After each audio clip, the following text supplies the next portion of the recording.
Oh man. Maya. Oh, holy guacamole. Gee whiz. Smaya! Whoa.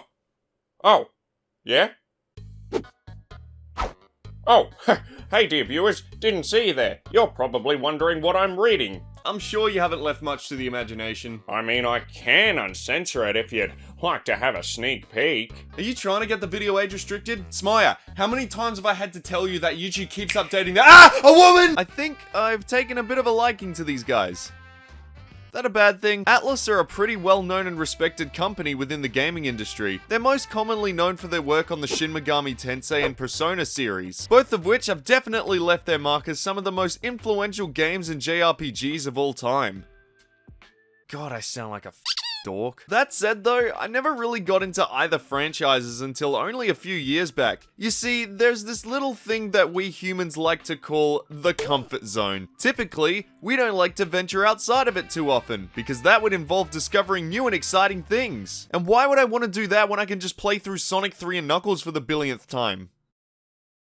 I tried touching grass yesterday, but sometimes trying something new that's usually out of your line of fire is a good thing. You might even end up finding something that you really like, broadening your horizons if you will. That just so happened to be the case with me in Persona 5 specifically. I heard a lot of great things about it when it came out. It was making the numbers 9 and 10 its bitch across the board. But on first glance, it just seemed to check all the boxes for something that I wouldn't enjoy as much. Where am I going with this? God, I am so glad I decided to give this game a chance. Everything about this game rocks! Who said turn-based RPGs can't be fun? The gameplay, the story, the music, the characters, I just couldn't get enough of it! I want the sexy doctor to step on me! What was this video about again? Look, as much as I'd love to gush about how near perfect this game was for me, I'm gonna have to bank my thoughts on it for another day. Persona 5 and 5 Royal are long-ass games, clocking it at over 100 hours.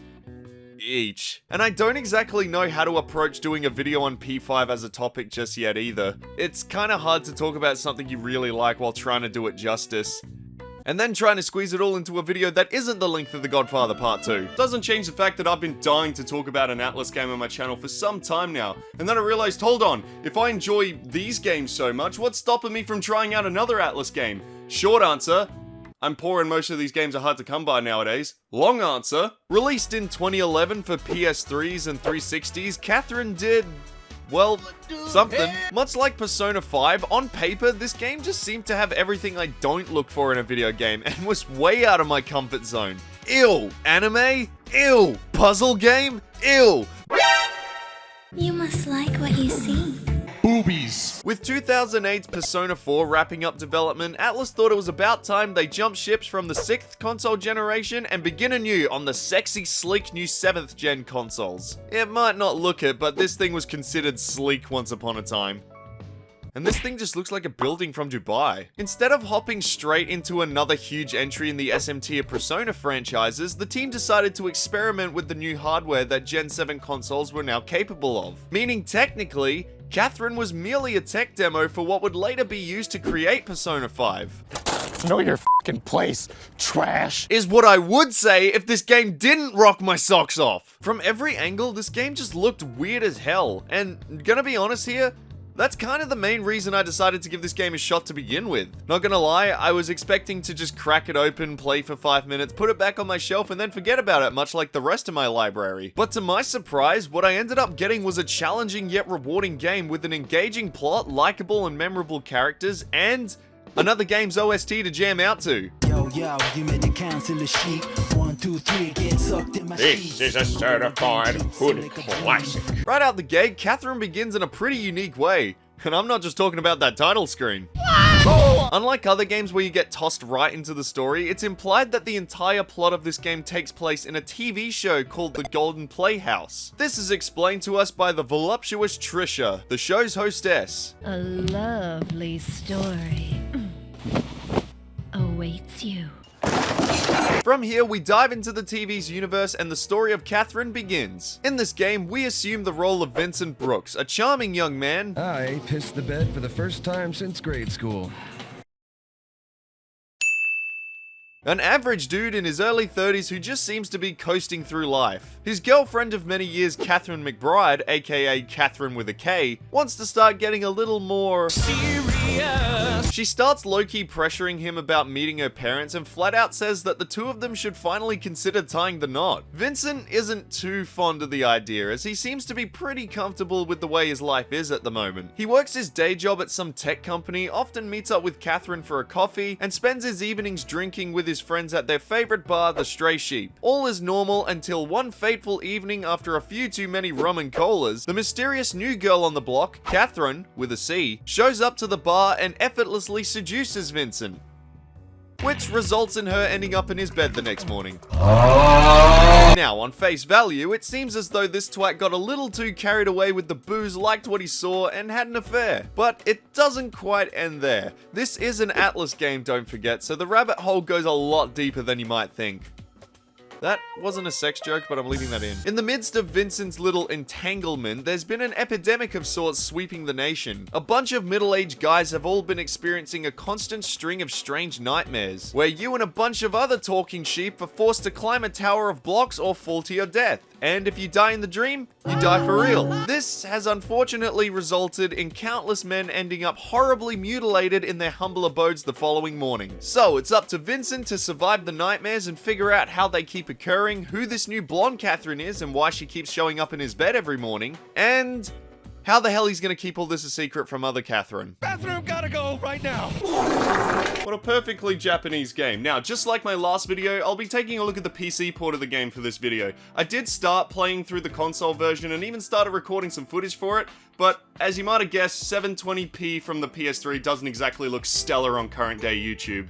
That said, I am fully aware that we got a 2019 re-release of this game in the form of Catherine Full Body, which supports a higher resolution and frame rate, has new gameplay modes, and even entire new story beats. From what I've seen, it looks like a pretty solid package. So why didn't I just play through that version for this video? Well, thing is, I wanted to from the get-go, so I searched for a copy online, saw the asking price, realized I had to eat and pay bills that week, and settled on the Steam version. Weeks go by, I actually managed to find a guy on eBay who had a copy of the game for a much better asking price, but when it got here, I realized it was brand new and sealed and still here in the plastic, as you see, and I was like, yeah, nah, not opening this. This is gonna stay right here on my shelf as a token of my loneliness. Another week or so passes, I'm at an EB Games with a friend, and he just happens to find a copy of Catherine Full Body for the Nintendo Switch, just on a whim, and by that point, I had already recorded all the footage from the Steam version and was ass deep into editing this video. So now that you got the gist of the plot, what exactly is it that you do in this game? Well, if you're familiar with any of these titles, then you should feel right at home here. Kinda. Much like Persona, this game is split into two different styles that intertwine with one another. In Persona, you're a super well-behaved pupil by day and a badass demon hunter by night. Vincent, on the other hand, is a depressed, chain-smoking drunk mess while he's awake and a pillow-cuddling, boxer-wearing Mount Everest climber while in the nightmare realm. One of those sounds a little more engaging than the other, but both have their merits and play an important role in the story. The real meat of the two is obviously the block puzzle stages. Every night when Vincent's finished drowning his sorrows at the bar, he's thrusted into the nightmare realm upon falling asleep, which, as I mentioned before, has him and a bunch of other sheep people climb a giant blocky tower or die trying. You do this by pushing and pulling various types of blocks in order to create the way forward for yourself. Once you reach the top, you've successfully completed the stage and it's on to the next one. Pretty straightforward, right? People really weren't kidding when they said this game was hard. Usually when a game has difficulty settings, I'll personally roll with normal my first time around. But Catherine is the first game in a long time to make me cave and eventually turn the difficulty back down to easy. Here's one of the many catches. You don't have all the time in the world to climb the tower. If you haven't noticed, the ground below your feet is slowly but surely crumbling away. This forces you, the player, to think quickly and resourcefully with your surroundings. The game does start out somewhat straightforward, and it spends a decent amount of time teaching you the ropes. But as you reach higher areas of the tower, you'll be introduced to all sorts of blocks, each with their own special quirks. A few examples are blocks that are heavier than others and take much longer to move, blocks that'll break if stepped on too much, blocks with spike traps hidden inside, immovable blocks that make your IRL hair turn grey because you were right there, and my personal favorite, the ice blocks. That'll send you on a one-way ticket to the Steam refund page. Now, these stages aren't all doom and gloom. Thankfully, there are items you can find along the way that'll aid you on your journey to the top. Things like blocks you can place in front of yourself at any time, which are super handy in most occasions, and a Bible that'll smite pretty much every enemy on the screen. Is that how they work? The power of Christ compels you! That tickles.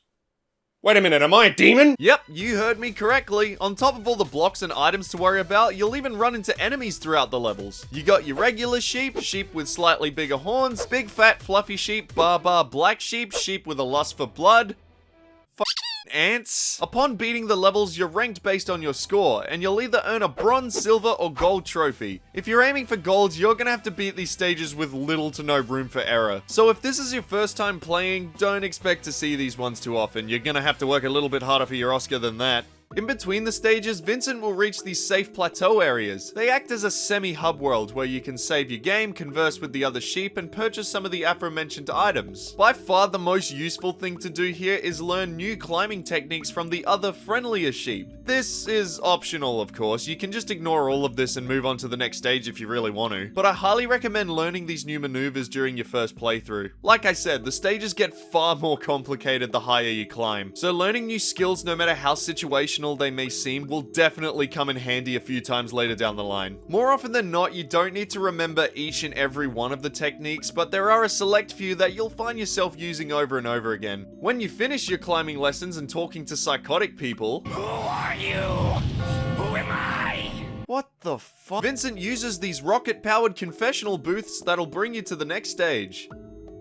I really just said rocket-powered confessional booth, didn't I? Just beforehand though, you'll get to answer a moral question of sorts to progress the story. Depending on how you answer, it'll affect the plot and give you one of the many endings of this game.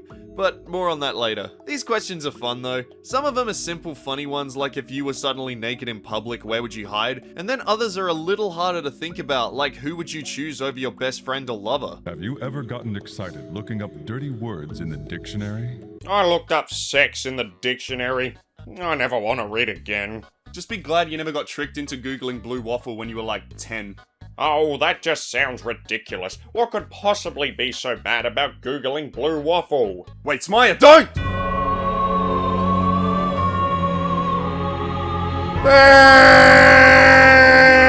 That looks bloody delicious. Once you manage to conquer all of the stages, the final obstacle for each night is getting to face off against a boss, each of which are nightmarish manifestations of Vince's daily stresses. For example, at one point in the story, Kay Catherine gave Vincent a pregnancy scare. So of course, later that night, he's hunted by this adorable bundle of joy. Wait, I meant this one.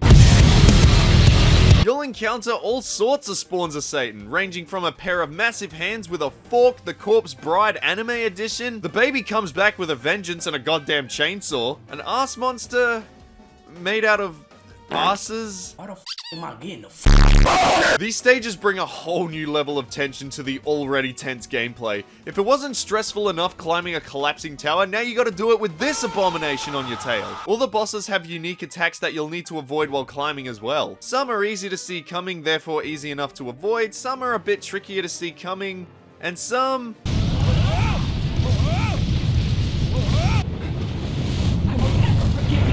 Why do I tell myself I like this shit? Upon reaching the top of the tower, the boss is destroyed by a beam of light, and only then is Vincent set free from the nightmare.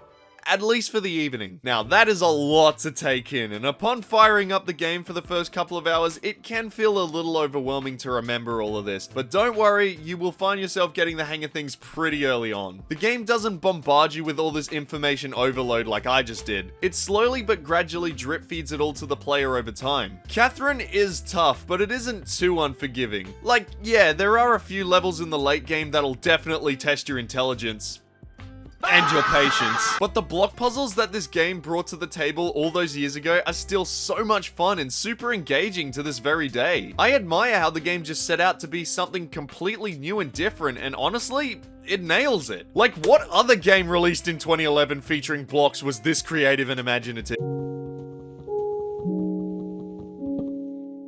But that's only half the game! As I said earlier, the other half of the game takes place in the real world, mainly consisting of the bar, but there's still plenty to keep you busy here. The real world is also where a majority of the story unfolds too, so here's your chance to sit back, relax, grab some popcorn and a soda, and enjoy the drama. What the hell does that mean?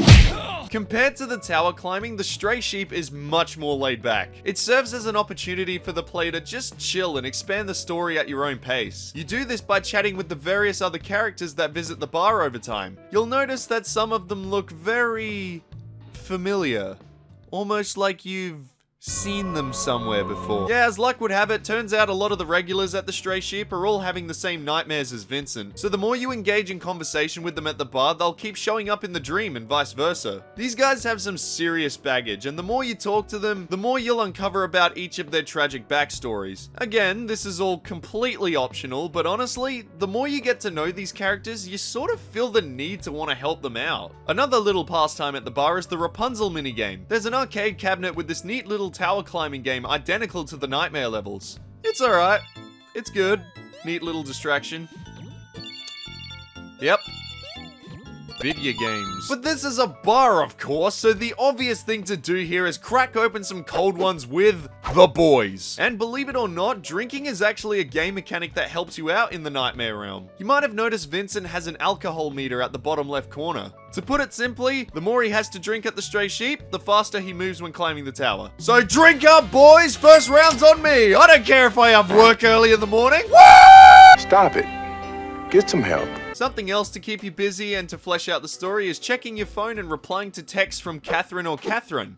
Or is it Catherine and Catherine?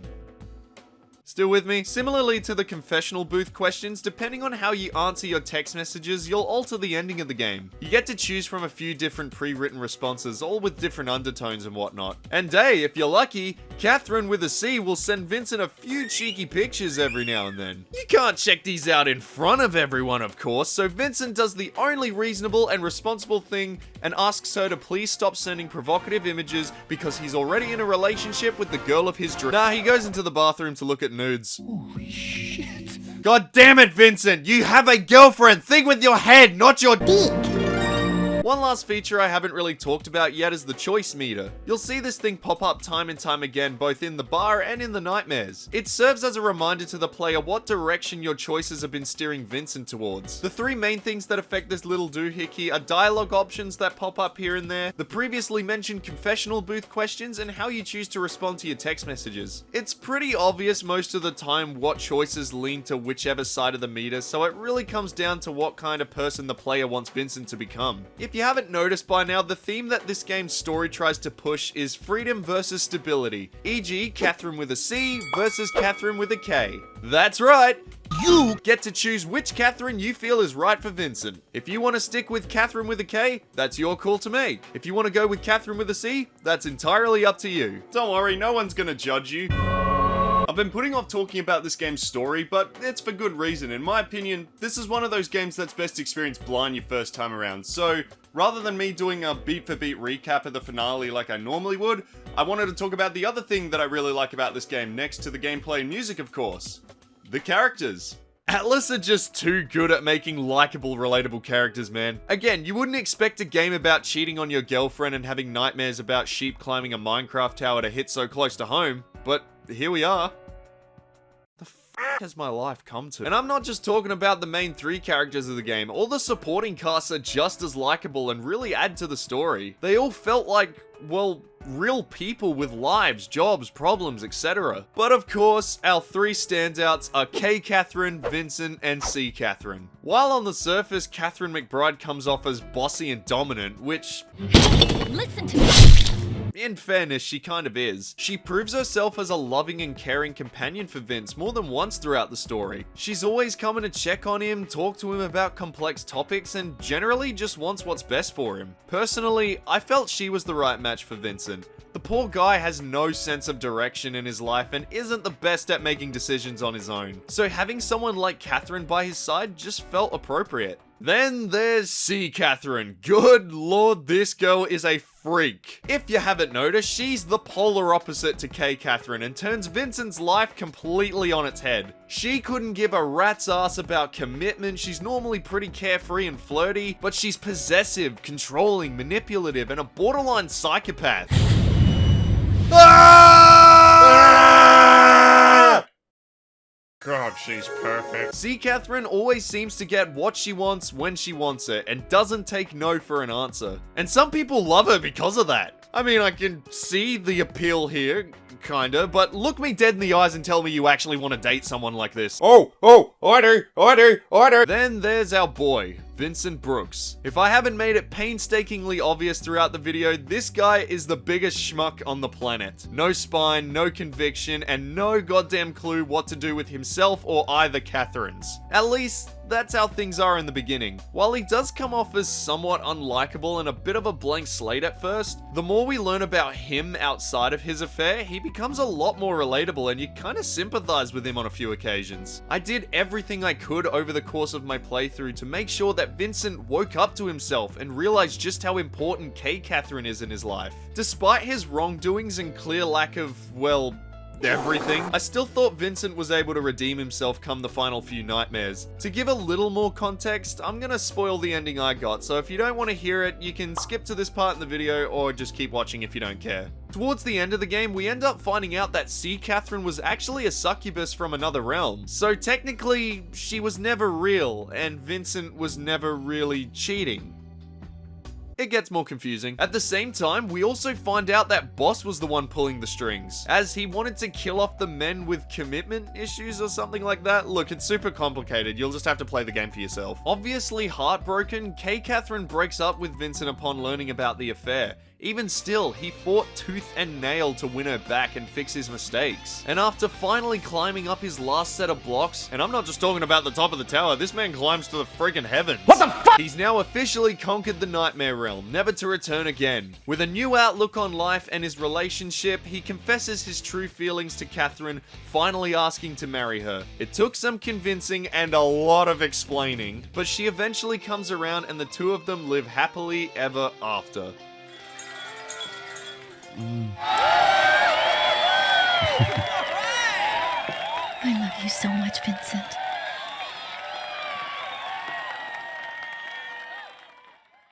And I love you, Catherine.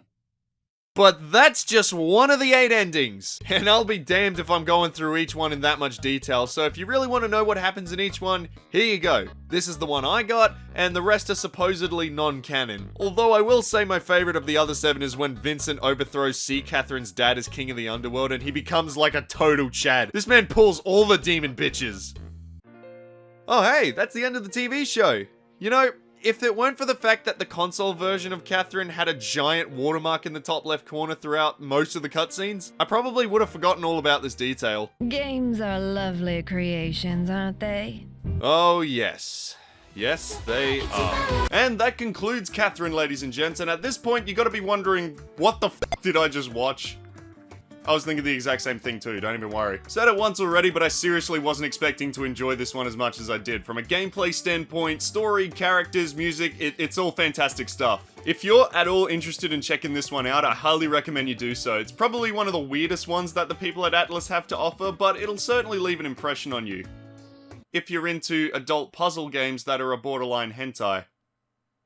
I mean, there's a pretty big demographic for that these days, right? You can find the vanilla version on PS3, 360, or PC. Or, like I said earlier, there's the enhanced re-release Catherine Full Body, which you can find on PS4 or Nintendo Switch, if you want to dream about sheep people anytime, anywhere. Man, this game has taught me so much about women. You're seriously not taking notes from this game, are you? What do you mean? I need to do my research if I want to find the love of my life. Aren't you optimistic? And to help me get a head start, I've created a Tinder profile. That's gotta be one of the worst ways to go about it, but you do you, man. Trust me, FireAntoniyo, when the babes see this bod, they won't be able to keep their hands off of me. Take a look, would ya?